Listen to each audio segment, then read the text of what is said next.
Imam.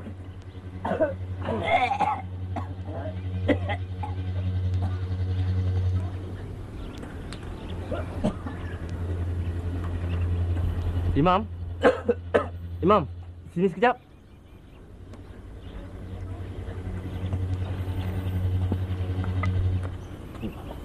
Ada apa, Rai? Orang kampung semua tak boleh nak uruskan jenazah mak saya, Imam.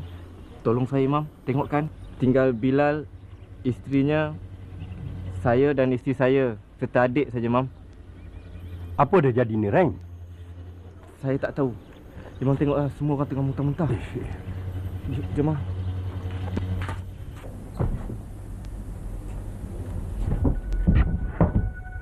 Astaghfirullahaladzim.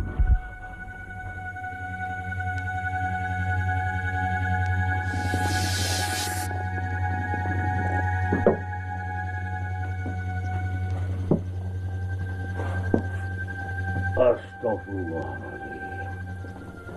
Bilal, kita bersihkan saja mayat ini. Ulat-ulat ni semua kita keluarkan. Kami dah cuba bersihkan, Imam. Tapi makin dibersihkan makin banyak.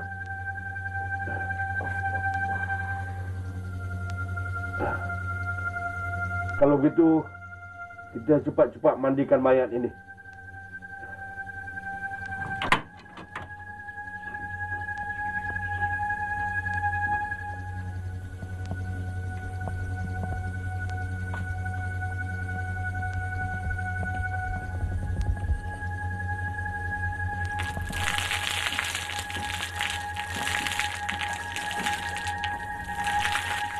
Weh, apa yang orang tengok? Haiya, diorang tak tahu kah? Orang mati punya air ya. Anak hantu suka mandi mah. Shh. Angga, mana hantu tu? Shh. Lu mulut bau longkang mah. Lu jangan sebut-sebut tu. Ini anak hantu tak boleh sebut tu. Nanti bapa hantu datang, cucu hantu, latuk hantu mali. Dia on the way tau. Dia tengah on the way lah. Berapa lama dia on the way? Sekejap dia sampai lah. Aku tak boleh lama sangat. Aku takut. Aku takut.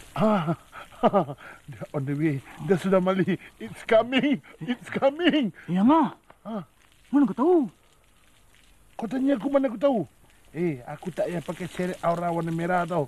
Memang aku dah ada aura. Tu, tak nampak tu. Tu. Mana? Tu ada 3 ekor anak hantu tengah tunggu turn nak mandi. Tu. Mana dia? Tu. Tak nampak tu? Tak nampak? Tak. Kau nak aku tunjuk?